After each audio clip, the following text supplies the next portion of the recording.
Hello everyone, this is Takim Mallick. Welcome to my channel. I'm going to start a series video regarding PIC Microcontroller. PIC stands for Peripheral Interface Controller. This is 2026. Why I am talking about PIC Microcontroller, right? Here you will find many things which will dive you into the very deeper of embedded system. So I suggest don't jump into Arduino or Raspberry Pi and so on. I think this is your best choice to learn PIC microcontroller as beginner. So let's start our journey to embedded system. So let's go. So this is the Proton compiler. When you will start with a new window with a new project like new Control N, if you use a single quote before any line, then this line will not consider as coding. So this is for comment line. This is our first coding.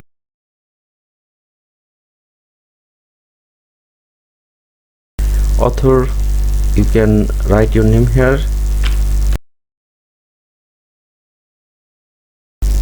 And now I'll write every single code and I'll try to explain every single line. So let's begin. So device,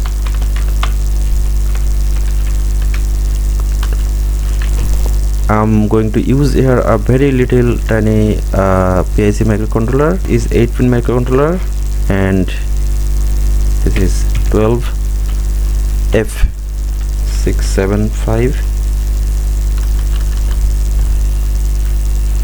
You see, I'm going to write here a comment.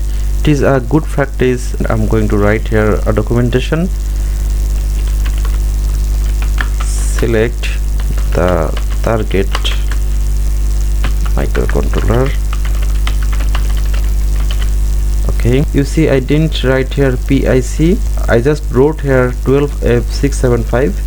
I'm using here PIC 12F675 microcontroller, so I don't need to write PIC. This was the device declaration. Now I'm going to write a very important line.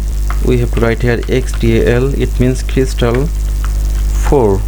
You can use external oscillator or you can use internal oscillator. Here I'll use internal oscillator. So in this microcontroller you will find only 4 megahertz crystal. I mean oscillator value is 4 megahertz. So this is the internal oscillator frequency.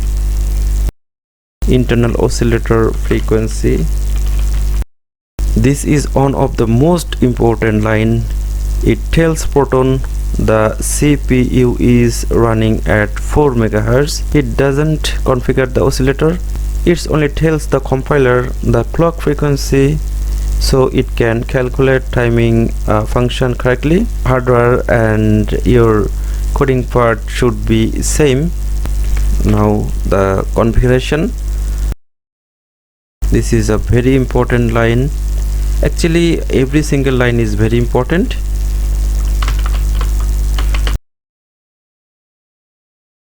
Now let's understand the configuration. INTRC, internal RC, OSC, no clock out. This selects the internal 4 megahertz RC oscillator. So internal INT, internal RC, OSC oscillator. So this selects the internal 4 megahertz RC oscillator. So here I'm not using an external oscillator. WDT off, it means watchdog timer. WDT, watchdog timer, that is off. Watchdog timer is a safety feature that resets the MCU if the program gets stuck.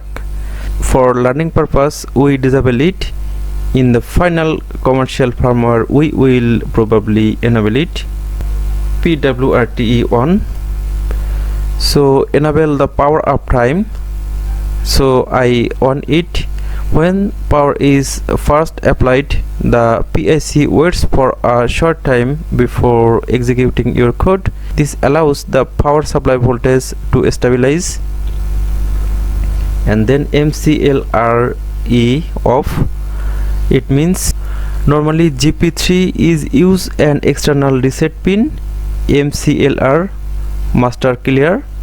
We don't need an external reset button, so we can convert GP3 into a normal digital input pin. And now BODN 1. BODN means brown out detection, so I enable it. Suppose the supply voltage falls from 5 volt to 2.5 volt. Without brownout reset, the PIC may execute incorrect instructions. With brownout reset enable, the PIC safely resets instead. This improves reliability in real world application, like when your voltage drops, that time you will not get the exact ADC value, I mean analog to digital value. So it is very important when the voltage drops, then it should be reset, so that we can get the exact output according to the ADC value. This is the CP. CP means code protection, disable program memory protection. During development, this allows you to read and reprogram the PIC. If you want it, then you cannot retrieve your code from the PIC microcontroller. Actually it is possible, but there is many hassle behind it. And lastly, the CPD off. This disable EEPROM protection. This is useful while developing and testing the firmware. Now I'll disable all analog features. So ANACL 0, it means the PIC 12F675 has analog to digital conversion, that is ADC inputs. When the PIC starts, some pins may behave as analog input. For this lesson we only want digital input output, so we disable all the the ADC channels. So that is why I have disabled all ADC channels. Here CMCON is equal to 7. The PIC 12F675 also contains an analog comparator.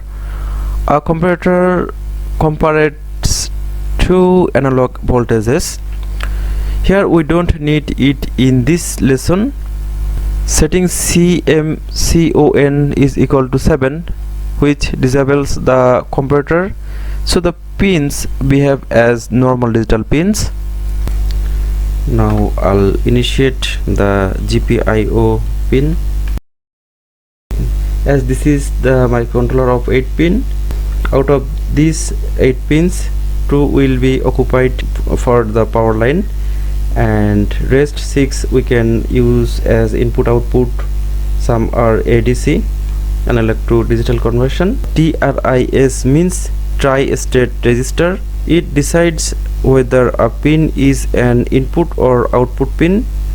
Rule: if I use here 1, it means this is input, and if I use here 0, it means this is the input pin. GP0 to GP5, these 6 pins are the input output pins. So this indicates the GP5 pin, and this indicates the GP0 pin. If I write here 1, it means GP5 pin is input pin, and rest of pins are the output pin. If I write here 1, it means 1, 2, 3. GP2 and GP5 pins are the input pin. This is the way we can configure the tri-state register. As we don't need any input pin, we need just output, so we will write here 0.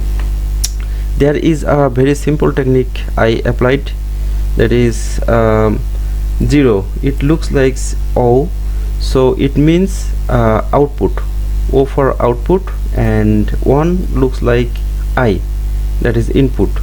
So if you write 0, this is for output, and if you write 1, this is for input. So I have configured all pins as output pin.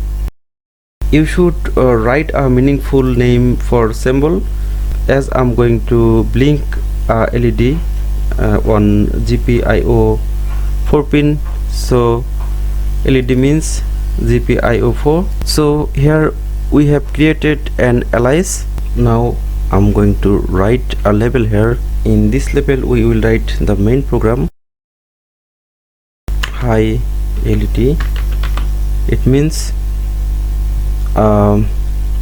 GPIO 4 pin is high. For delay ms, delay millisecond, let's say 500. It means the LED will high for half second, I mean 500 millisecond, and then it will low LED another 500, and then go to main. Go to main, it means after executing all these lines it will jump back to here and it will repeat over and over again. Delay ms 500. The compiler creates a delay of approximately 500 milliseconds. This timing is calculated using Crystal 4. This was our coding part. Now compile this code so that if there is any error it should detect. We are using here old version of Proton, but it is okay, and save.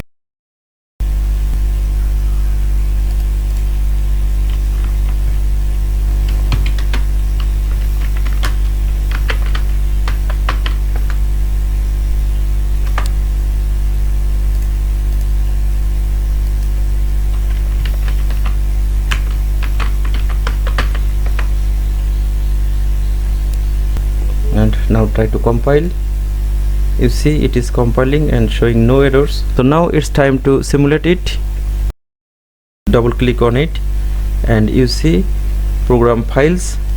We have to find out the ACX extension file. So I have kept the extension file here, that is this is the LED blink hex.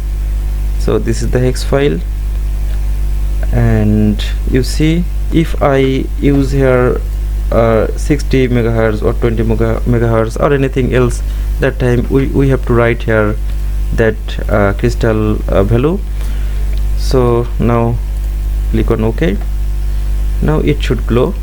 You see the LED is working. So the simulation is working fine, and let's change the value of delay. Here I'd like to use 2000 millisecond, it means 2 seconds, and I'd like to make a very little delay for off state, I mean when the LED is off. So let's say it's 200, and now compile it, and now stop it, and then play it again. You see the LED is blinking according to our code. This was all about our first lesson. I think you have enjoyed this, and if you have any question, feel free to comment in the comment box, and see you in the next one inshallah. Till then, take care. Allah Hafiz.